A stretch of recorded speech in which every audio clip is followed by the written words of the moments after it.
Iran has resumed missile strikes in the Strait of Hormuz, hitting commercial vessels and reigniting tensions in the critical energy corridor. The United States has carried out major airstrikes on a port in southern Iran, after Iran has resumed missile strikes in the Strait of Hormuz. India's Directorate General of Civil Aviation has granted type certification to Embraer's E-Jets family for commercial operations in India, including the next generation E195-E2. Indonesia has expressed interest in India's Great Nicobar project, which aims to transform the island into a major defense logistics and economic hub in the eastern Indian Ocean.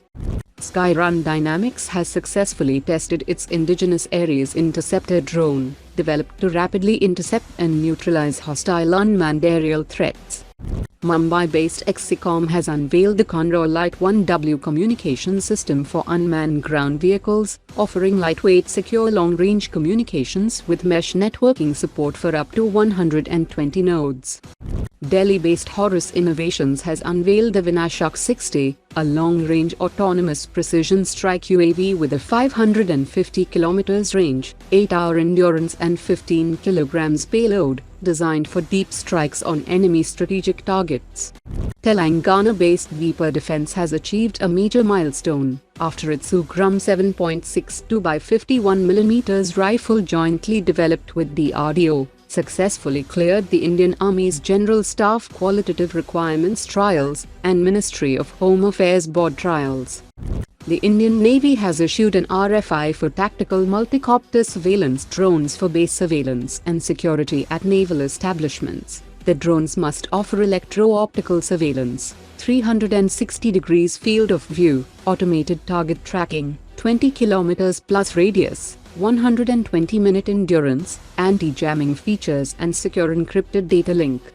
The Indian Navy has introduced the Containerised Towed and Lift Sonar initiative, under which towed array sonars and variable depth sonars will be packed into modular plug-and-play containers. This will allow offshore patrol vessels and other suitable ships to act as temporary anti-submarine warfare sensor nodes, allowing multiple vessels to work together and detect, locate and track enemy submarines across a wider area in the Indian Ocean region. A new concept for an indigenous ultra-long-range air-to-air missile has drawn attention in India's air combat planning debate.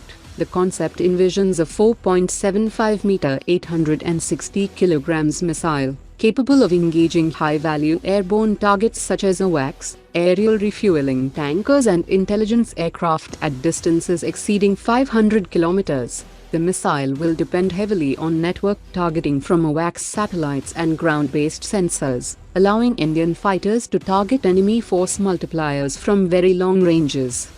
After the collapse of the Franco-German Future Combat Air System program, there was speculation that India could become a full partner in the Future Combat Air System. Latest reports indicate that the original FCAS program structure no longer exists, and instead, France has invited India to explore cooperation on 6th-generation technologies. Instead of joining the old FCAS structure, India could work with France on selected critical next-generation technologies that could directly support future AMCA upgrades. Today's top 3 comments.